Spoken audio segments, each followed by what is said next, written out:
창세기 47장 5절부터 10절 그러면 다 같이 합독하겠습니다. 시작. 바로가 요셉에게 말하여 이르되 내 아버지와 형들이 내게 왔은즉 애굽 땅이 내 앞에 있으니 땅의 좋은 곳에 내 아버지와 내 형들이 거주하게 하되 그들이 고센 땅에 거주하고 그들 중에 능력 있는 자가 있거든 그들로 내 가축을 관리하게 하라. 요셉이 자기 아버지 야곱을 인도하여 바로 앞에 서게 하니 야곱이 바로에게 축복하매 바로가 야곱에게 묻되 내 나이가 얼마냐. 야곱이 바로에게 아뢰되 내 나그네 길의 세월이 130년이니이다. 내 나이가 얼마 못되니 우리 조상의 나그네 길에 연주에 미치지 못하나 간 세월을 보내었나이다 하고 야곱이 바로에게 축복하고 그 앞에서 나오니라. 아멘. 어저께 우리가 요셉이 아버지 야곱을 상봉하는 이 장면을 46장 마지막 부분에서 읽었습니다. 자, 아버지를 만났을 때 요셉은 너무나 기쁘고 감사해서 서로 껴안고 한없이 눈물을 흘리며 감사를 드립니다. 자, 그리고 아버지에게 이야기를 하죠. 그가 했던 가장 첫 번째 말은 무엇이었습니까? 바로 고센 땅에 거하소서 하는 말이죠. 그래서 나중에 바로를 만나게 될 터인데 우리는 목축업자들입니다. 고센 땅에 거하게 도와주십시오. 이 말을 하라고 요셉이 당부를 드렸습니다. 자, 고센 땅에 거하라는 뜻은 고센은 가나안 땅에서 이 애굽에 있는 땅 중에서도 가나안 땅에 가장 가까운 곳이고 또 목초지가 많은 곳이고 또 애굽 사람들이 살고 있는 동네로부터 많이 떨어진 곳이어서 애굽 사람들의 신앙 또 애굽 사람들이 섬기는 우상과 섞이게 될까봐 또 영적으로 영향을 받게 될까봐 또 하나님을 믿는 그 믿음을 지키고 영적인 거룩함을 지키기 위해서 고센 땅에 살게 해달라는 이 부탁을 드리려는 말씀을 드렸습니다. 자, 오늘 본문 말씀에 들어가서는요 드디어 요셉이 아버지 야곱을 모시고 바로 왕을 뵙습니다. 자, 바로가 이야기를 한 다음에 그리고 야곱에게 나이를 물어보죠. 나이가 몇이냐라고 물어볼 때 나그네 세월 130세를 살았습니다. 자, 이때 야곱의 나이가 130세입니다. 자, 야곱은 나중에 147세까지 살게 된다고 말씀을 드렸죠. 그래서 앞으로 17년을 요셉과 함께 애굽 땅에서 살게 되었습니다. 자, 그리고 야곱이 고백하죠. 나는 험악한 세월을 살았습니다. 험악한 세월을 살았습니다. 그리고 나그네 세월을 살았습니다. 했습니다. 자, 실제로 이스라엘 백성들은 유목민족입니다. 자, 유목민족은 풀을 따라 날씨를 따라 옮겨 다녀야 되고 자, 계절을 따라 옮겨 다녀야 하기 때문에 한 군데 정착할 수가 없어요. 자, 우리 한국 사람들처럼 땅이 있는 이렇게 농경민족은 한 군데 정착을 해야 됩니다. 왜냐하면 땅이 있기 때문이죠. 거기서 정착하고 농사를 짓고 뿌리를 내리고 그래서 대대로 그 동네에서 사는 경향이 있습니다. 농경민족은 땅에 대한 집착이 아주 강한 반면에 유목민족은요 이 자꾸 옮겨 다녀야 되기 때문에 어디를 쳐다봐야 됩니까? 하늘의 별을 쳐다봐야 됩니다. 별자리를 보면서 방향을 정하고 계절을 감지하고 풀이 많은 곳을 옮겨 다녀야 되기 때문에 유목민족은 하늘을 쳐다보며 살아야 됩니다. 하나님께서 이스라엘 백성들을 농경민족으로 만들지 아니하시고 유목민족으로 만드는 것은 문제가 있을 때마다 어려움이 있을 때마다 길을 가기 전에 하늘을 쳐다보고 기도하는 민족이 되라고 하나님께서는 이스라엘 백성을 유목민족으로 만드셨습니다. 자, 그래서 야곱은 자기 인생을 나그네 세월이다. 나그네의 삶을 살았다. 이 땅은 내 땅이 아니고 이 땅에 있는 집은 내 집도 아니라 나는 잠깐 잠깐 머물다가 가는 나그네다라고 고백을 드렸습니다. 우리 예수 믿는 사람들 삶도 마찬가지죠. 이 육신을 입고 이 땅에서 성경에서는 인생이 70이요 간것하면 80이라고 이야기했습니다. 자, 근데 요즘에는 100세 인생이라고 이야기를 하죠. 자, 우리가 100년 동안 이 육체를 입고 이 땅에서 살 수 있습니다. 그러나 때가 되면 이 육체의 옷을 벗어버려야 됩니다. 예수님께서 말씀하시죠. 하나님을 믿으니 나를 믿어라. 내 아버지 집에 거할 곳이 많도다. 내가 너희를 위하여 거처를 예비하러 가노니 가서 너희를 위해서 거처를 예비하면 다시 너희에게로 와서 나 있는 곳으로 영접하여 나 있는 곳에 영원토록 함께 있게 하리라 라고 우리 요한복음 14장 1절 이하에 우리 주님이 말씀했습니다. 그래서 이 육체를 벗는 순간 우리는 저 천국으로 가게 될 것입니다. 천국에 가면 여러분들을 위해서 준비된 집에 각자 거하게 될 것입니다. 자, 근데 천국에 있는 집은 나무나 또는 뭐 돌이나 벽돌로 지어지지 않습니다. 이 땅에서의 여러분의 헌신과 봉사와 믿음 생활을 통해서 이루어집니다. 제가 예수 믿고 나서 저희 부모님들을 교회로 인도하기 위해서 시골 교회를 먼저 물색하러 내려갔습니다. 그랬더니 그 시골 교회 마당에서 쓰레기를 줍고 있고 나뭇가지를 짓고 있는 그 교회 목사님의 어머니가 계시더라고요. 그 어머님을 만나서 이 교회는 어떤 교회입니까? 물어보니까 안으로 들어가자고 그래요. 그래서 그 시골 교회 안으로 들어갔더니 옆에 앉으라고 그럽니다. 그랬더니 그 목사님 어머님 권사님이 되시는데 그러시더라고요. 나는 예수 믿고 큰 은혜를 받았는데 내가 교회에서 이렇게 청소도 하고 쓰레기도 짓고 교회 마당 다 돌아다니면서 쓰레기를 다 줍는다는 거예요. 근데 하루는 기도를 하는데 하나님이 보여주시는데 내가 교회에서 쓰레기 하나를 줄 때마다 그게 천국에서 금덩어리로 변해서 내가 내 있는 그 집에 집을 짓는 재료로 하나님이 사용하시더라. 막대기 하나를 집으면 그 막대기가 하늘의 금막대기로 변하고 쓰레기 하나를 집으면 하늘의 금쓰레기로 변해서 그게 다 나를 위해서 이 내 집을 짓는데 이렇게 도구로 쓰여지더라. 이렇게 말씀을 하시는 이야기를 들었습니다. 자, 우리가 이 땅에서 하는 봉사, 수고, 우리 그 모든 것들은 하늘의 상급으로 바뀌게 될 줄로 믿습니다. 그래서 우리는 이 땅에 정착하시면 안 됩니다. 이 땅이 좋사오니 하시면 안 됩니다. 우리가 마태복음 17장 1절 이하에 예수님이 베드로하고 요한과 야고보 세 명을 데리고 산꼭대기로 올라가십니다. 근데 갑자기 주님께서 변형이 되십니다. 옷이 흰 눈처럼 하얘지고 해처럼 밝은 옷으로 바뀌십니다. 그리고 좀 있다가 공중을 보니까 모세가 왔습니다. 엘리야가 왔습니다. 예수님이 모세와 엘리야랑 대화하십니다. 베드로가 황홀경에 빠져가지고 이야기합니다. 주여, 여기 있는 곳이 좋사오니 하나는 주를 위해서 장막을 치고 하나는 모세를 위해서 하나는 엘리야를 위해서 내가 이 장막을 짓겠습니다.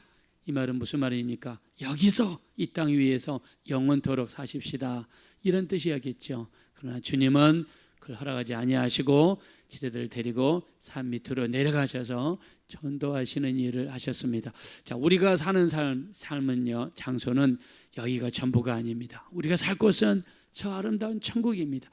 야곱이 고백한 것처럼 우리는 잠깐 있다가 머물다가는 나그네의 삶을 사는 것이 이 땅입니다.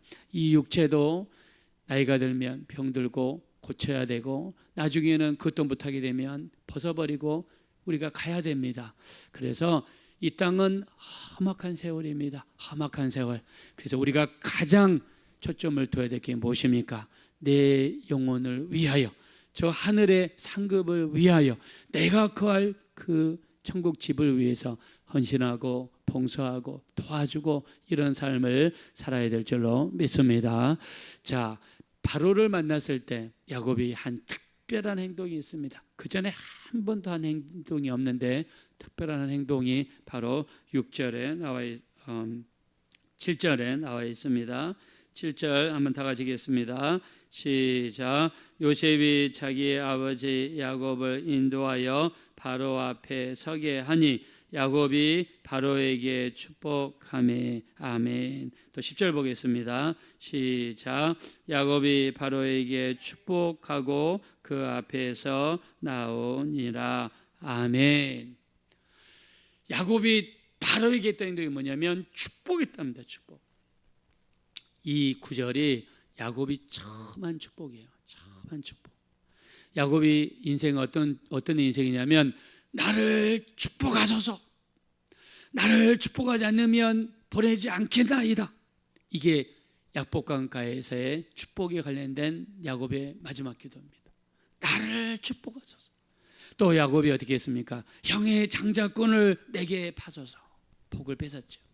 아버지 이삭한테 가서 아버지 나를 축복하소서. 아버지 앞에 가서도 축복을 빌었어요.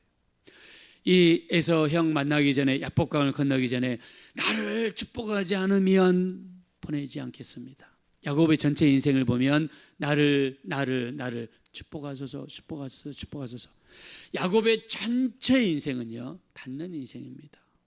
받는 거에만 이숙인 인생이에요. 내 것을 챙기고 내가 받는 인생입니다. 손이 계속해서 안으로만 굽는 인생이었어요. 자, 그러나 130년을 살아오면서 오늘 야곱의 고백과 같이 나그네의 삶을 살았습니다. 험악한 세월을 살면서 지내오는 가운데서 야곱은 바뀌게 됩니다. 받기만 하던 야곱이 어떤 사람이 됩니까? 오늘 본문에 처음으로 축복하면서 주는 사람으로 바뀌게 되었습니다. 할렐루야. 야곱은 바뀌었어요. 받는 사람에서 주는 사람으로 바뀌었어요. 여러분, 이스라엘에 가면 큰 호수가 두 개가 있습니다. 북쪽에 갈릴리 호수, 남쪽에 사해 바다가 있습니다. 사해 호수. 갈릴리 호수는요, 위에서 요단강으로부터 물을 받아가지고 밑에 요단강을 통해서 계속해서 흘려보냅니다. 물이 돌았다가 나갑니다. 받으면 반드시 나눠줍니다. 그랬더니 갈릴리 호수에는 물고기들이 많이 살고 강에 살아있는 호수입니다. 그러나 사해 바다는요, 받기만 하지 뒤로 빠지는 데가 없어요. 받기만 합니다. 그러니까는 호수가 그냥 썩어버렸어요. 죽었습니다. 그래서 사해라고 그럽니다. Dead Sea, 사해 바다. 죽었어요.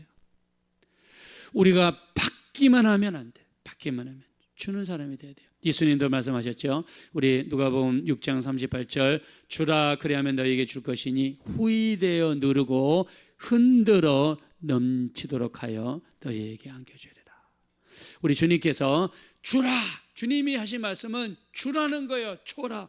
복음도 주고 음식도 주고 나누어주고 끊임없이 주라는 거예요. 사도 바울이 그래서 뭐라고 합니까? 우리 사도행전 20장 35절에 주 예수께서 친히 말씀하신 바 주는 것이 받는 것보다 복이 있다 하심을 기억하여야 할지니라. 할렐루야. 예수님은 자꾸 주라고 하십니다. 가서 너희가 먼저 줘라. 복음을 나누어 줘라.